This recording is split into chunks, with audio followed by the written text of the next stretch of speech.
Assalamualaikum warahmatullahi wabarakatuh. Memasuki alam kubur merupakan fase pertama setelah seseorang mengalami kematian. Sebuah alam baru yang disebut alam barzah dan dianggap paling menakutkan saat pertama kali kita terbangun atau sadar bahwa kita telah mati. Seseorang yang sudah mati akan merasa tak percaya jika ia sudah meninggalkan alam fana dan serasa bermimpi ketika di alam kubur. Digambarkan jika seseorang yang baru satu hari meninggal seperti mengalami mimpi jika dia belum mati, tetapi sebenarnya sudah memasuki alam barzah.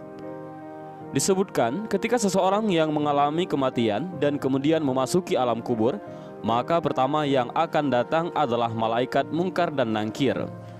Kedatangan malaikat mungkar dan nangkir di alam kubur ini pun digambarkan dengan cukup menyeramkan bagi mereka yang banyak melakukan maksiat semasa hidup. Tetapi akan nampak menawan bagi mereka yang semasa hidupnya taat di jalan Allah.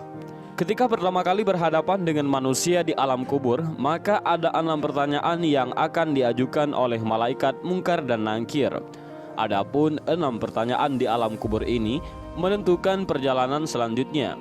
Apakah dia akan di tempat bersama para nabi, ulama, dan umara di surga, atau justru memasuki neraka dan dihisab terlebih dahulu? Pertanyaan itu adalah yang pertama, man rabbuka, siapa Tuhanmu? Ma dinuka, apa agamamu? Man nabiyuka, siapa nabimu? Ma kitabuka, apa kitabmu? Aina kiblatuka, di mana kiblatmu? Dan yang keenam adalah man ikhwanuka, siapa saudaramu? Benarlah demikian, kehidupan alam barzah atau alam kubur banyak disebutkan dalam Al-Quran dan hadis, serta siksa-siksanya yang tanpa ampun bagi mereka yang berdosa, tetapi akan mendapatkan kelapangan dan ketenangan bagi umat yang beramal saleh. Dan berikut ini adalah hadis Rasulullah SAW yang menggambarkan perjalanan manusia setelah melewati fase kematian. Maka di alam kubur sudah menanti kehidupan baru dan serba asing. Hadis panjang Al-Barra' bin Azib yang diriwayatkan oleh Imam Ahmad dan disahihkan oleh Imam Al-Hakim dan Syekh Albani ini menceritakan perjalanan para manusia di alam kuburnya. Suatu hari kami mengantarkan jenazah salah seorang sahabat Nabi SAW dari golongan Ansar. Sesampainya di perkuburan, liang lahat masih digali. Maka Rasulullah SAW pun duduk ataupun menanti. Dan kami juga pun duduk terdiam di sekitarnya, seakan-akan di atas kepala kami ada burung gagak yang hinggap. Rasulullah SAW memainkan sepotong dahan di tangannya ke tanah. Lalu beliau mengangkat kepalanya seraya bersabda, "Mohonlah perlindungan kepada Allah dari azab kubur."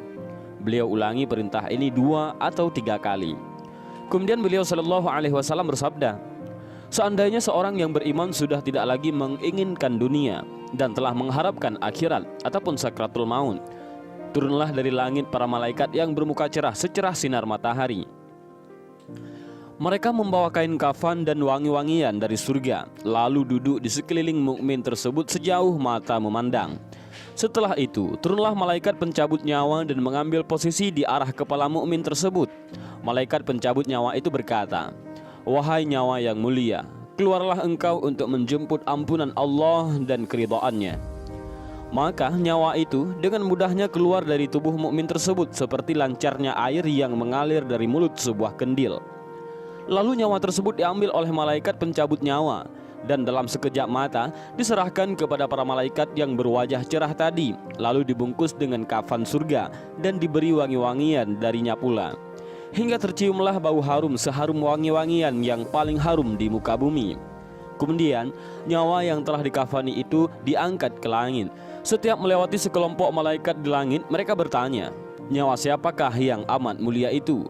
'Ini adalah nyawa Fulan bin Fulan,' jawab para malaikat yang mengawalnya dengan menyebutkan namanya yang terbaik ketika di dunia. Sesampainya di langit dunia, mereka meminta izin untuk memasukinya, lalu diizinkan. Maka seluruh malaikat yang ada di langit itu ikut mengantarnya menuju langit berikutnya, hingga mereka sampai di langit ke-7. Di sanalah Allah berfirman, 'Tulislah nama hambaku ini dalam kitab Illiyin, lalu kembalikanlah ia ke jasadnya di bumi. Karena dirinya lah aku ciptakan mereka, para manusia, dan kepadanya lah aku akan kembali, serta darinya lah mereka akan kubangkitkan.'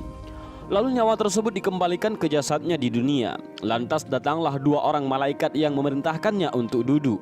Mereka berdua bertanya, "Siapakah Rabbmu?" "Rabbku adalah Allah," jawabnya. Mereka berdua kembali bertanya, "Apakah agamamu?" "Agamaku Islam," sahutnya. Mereka berdua bertanya lagi, "Siapakah orang yang telah diutus untuk kalian?" "Beliau adalah Rasulullah Shallallahu Alaihi Wasallam," jawabnya. "Dari mana engkau tahu?" tanya mereka berdua. "Aku membaca Al-Quran, lalu aku mengimaninya dan mempercayainya." Tiba-tiba terdengarlah suara dari langit yang menyeru, "Jawaban hambaku benar, maka hemparkanlah surga baginya, berilah dia pakaian darinya, lalu bukakanlah pintu ke arahnya. Maka menghembuslah angin segar dan harumnya surga memasuki kuburannya, lalu kuburannya diluaskan sepanjang mata memandang. Saat itu datanglah seorang pemuda asing yang amat tampan memakai pakaian yang sangat indah dan berbau harum sekali, seraya berkata, "Bergembiralah, inilah hari yang telah dijanjikan dulu bagimu." Mukmin tadi bertanya, "Siapakah engkau?" "Wajahmu menandakan kebaikan." "Aku adalah amal solehmu," jawabnya. Si mukmin tadi pun berkata, "Wahai Rabbku, segerakanlah datangnya hari kiamat, karena aku ingin bertemu dengan keluarga dan hartaku." Adapun orang kafir, di saat dia dalam keadaan tidak mengharapkan akhirat dan masih menginginkan dunia, turunlah dari langit malaikat yang bermuka hitam sambil membawa kain mori kasar. Lalu mereka duduk di sekelilingnya. Saat itu turunlah malaikat pencabut nyawa dan duduk di arah kepalanya seraya berkata, "Wahai nyawa yang hina, keluarlah dan jemputlah kemurkaan dan kemarahan Allah." Maka nyawa orang kafir tadi berlarian di sekujur tubuhnya. Maka malaikat pencabut nyawa tadi mencabut nyawa tersebut dengan paksa, sebagaimana seseorang yang menarik besi beruji yang menempel di kapas basah. Begitu nyawa tersebut sudah berada di tangan malaikat pencabut nyawa, sekejap mata diambil oleh para malaikat bermuka hitam yang ada di sekelilingnya. Lalu nyawa tadi segera dibungkus dengan kain mori kasar. Tiba-tiba terciumlah bau busuk sebusuk bangkai yang paling busuk di muka bumi. Lalu nyawa tadi dibawa ke langit. Setiap mereka melewati segerombolan malaikat, mereka selalu ditanya, "Nyawa siapakah yang amat hina ini?" "Ini adalah nyawa Fulan bin Fulan," jawab mereka dengan namanya yang terburuk ketika di dunia. Sesampainya di langit dunia, mereka minta izin untuk memasukinya, namun tidak diizinkan. Rasulullah Shallallahu Alaihi Wasallam membacakan firman Allah Subhanahu Wa Taala, "Tidak akan dibukakan bagi mereka, orang-orang kafir, pintu-pintu langit, dan mereka tidak akan masuk surga sampai seandainya unta bisa memasuki lubang jarum sekalipun." Al-Quran Surah Al-A'raf ayat 40. Saat itu Allah berfirman, "Tulislah namanya di dalam sijjin di bawah bumi." Kemudian nyawa itu dicampakkan dengan hina.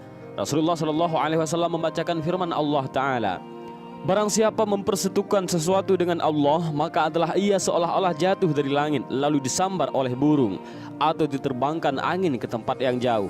Al-Quran Surah Al-Hajj ayat 31. Kemudian nyawa tadi dikembalikan ke jasadnya, hingga datanglah dua orang malaikat yang menundukkannya seraya bertanya, "Siapakah Rabbmu?" "Aku tidak tahu," jawabnya. Mereka berdua kembali bertanya, "Apakah agamamu?" "Aku tidak tahu," sahutnya. Mereka berdua bertanya lagi, "Siapakah orang yang telah diutus untuk kalian?" "Aku tidak tahu," jawabnya.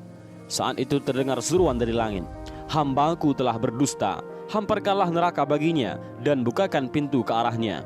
Maka hawa panas dan bau busuk neraka pun bertiup ke dalam kuburannya. Lalu kuburannya dipres oleh Allah Subhanahu Wa Taala hingga tulang belulangnya pecah dan menancap satu sama lainnya. Tiba-tiba datanglah seorang yang bermuka amat buruk, memakai pakaian kotor dan berbau sangat busuk, seraya berkata, "Aku datang membawa kabar buruk untukmu. Hari ini adalah hari yang telah dijanjikan bagimu." Orang kafir itu seraya bertanya, "Siapakah engkau?" "Wajahmu menandakan kesialan." "Aku adalah dosa-dosamu," jawabnya. "Wahai Rabbku, janganlah engkau datangkan hari kiamat," suruh orang kafir tadi. Dan hadis panjang ini diriwayatkan oleh Ahmad dalam Al-Musnad dan disahihkan oleh Al-Hakim dalam Al-Mustadrak dan oleh Albani dalam kitab Ahkamul Janaiz. Dan itulah gambaran bagaimana kondisi seseorang yang sudah berada di alam kubur. Semua akan ditentukan lewat amal dan perbuatannya semasa hidup di dunia. Tentunya hal ini menjadi pelajaran bagi kita semua agar menjalankan perintah Allah dan menjauhi larangannya. Lantas bagaimana dan apa yang harus kita lakukan untuk menghadapi kematian? Maka perbanyaklah amal ibadah. Bahkan agar terbebas dari siksa alam kubur dan bisa menjawab 6 pertanyaan itu, selain menjalankan semua perintah Allah dan menjauhi segala larangan Allah, maka kita harus tetap memanjatkan doa.